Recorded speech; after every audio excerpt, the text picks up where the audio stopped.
जल परी और युवक।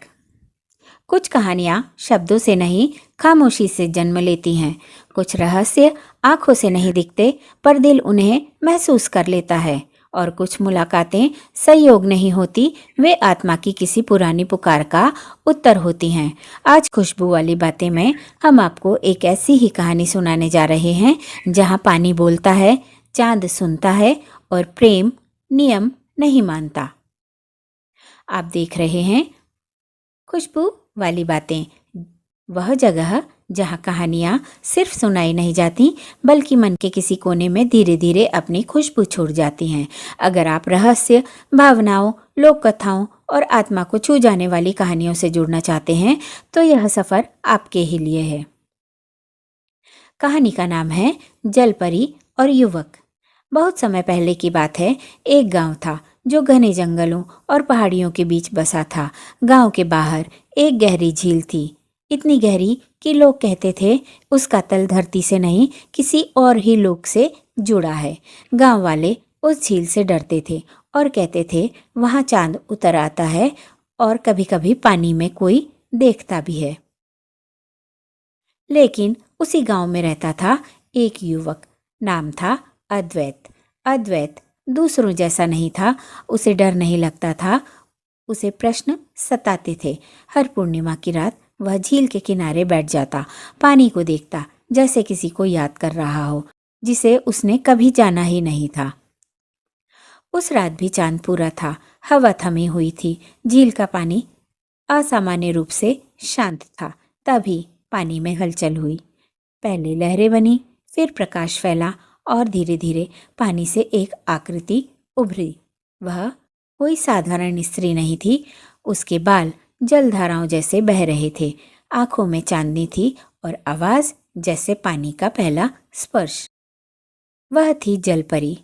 अद्वैत डर कर पीछे नहीं हटा, क्योंकि अजीब बात यह थी कि उसका मन कह रहा था यह अनजानी नहीं है। जलपरी ने कहा, तुम हर पूर्णिमा को यहाँ आते हो, क्या तुम जानते हो क्यों? अद्वैत ने धीमे स्वर में कहा, नहीं, बस लगता है जैसे मुझे कोई बुला रहा हो। जलपरी की आंखें भर आईं। उसने कहा, क्योंकि आत्माएं कभी कभी अपने अधूरे वादों को याद करती हैं। उस रात से अद्वैत और जलपरी हर पूर्णिमा को मिलने लगे। वह उसे जल लोक की बातें बताती, जहाँ लालच नहीं, जहाँ छल नहीं, जहाँ भावनाएं पानी की तरह साफ होती हैं। और अद्वैत उसे मानव लोकों की बातें सुनाता, जहाँ प्रेम होते हुए भी डर होता है, जहाँ सच होते हुए भी लोग चुप रहते हैं। धीरे धीरे उनका मिलना प्रेम में बदल गया। लेकिन हर प्रेम की एक परीक्षा होती है। एक रात जलपरी ने कहा, मैं तुम्हारे साथ नहीं रह सकती, मेरे नियम मुझे बांधते हैं और तुम्हारी दुनिया मुझे स्वीकार नहीं करेगी। अद्वैत ने पूछा, तो यह प्रेम क्यों? जलपरी ने उत्तर दिया, क्योंकि प्रेम का उद्देश्य साथ रहना नहीं, कभी कभी जगाना होता है।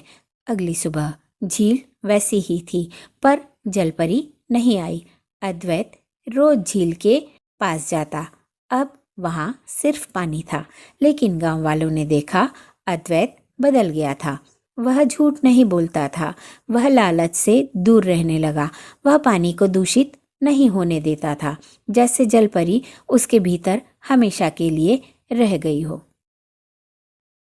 कुछ प्रेम मिलने के लिए नहीं होते, वे हमें इंसान बनाने के लिए होते हैं। अगर यह कहानी आपके मन के किसी कोने को छू गई हो, तो खुशबू वाली बातें से जुड़े रहिए। यहाँ हर कहानी एक एहसास छोड़ जाती है। तो प्यारे दर्शकों, आपसे एक सवाल, क्या प्रेम का उद्देश्य हमेशा साथ रहना होता है या बदल देना भी प्रेम है? क्या आपने कभी ऐसा महसूस किया है कि कोई अनदेखी शक्ति आपको सही राह पर ले जा रही हो? जलपरी अगर आज के समय में होती, तो वह इंसानों को क्या संदेश देती? क्या कुछ रिश्ते इसलिए आते हैं ताकि हमें बेहतर इंसान बना सकें? जय श्री राम। फिर मिलेंगे एक और कहानी के साथ, खुशबू वाली बातें में।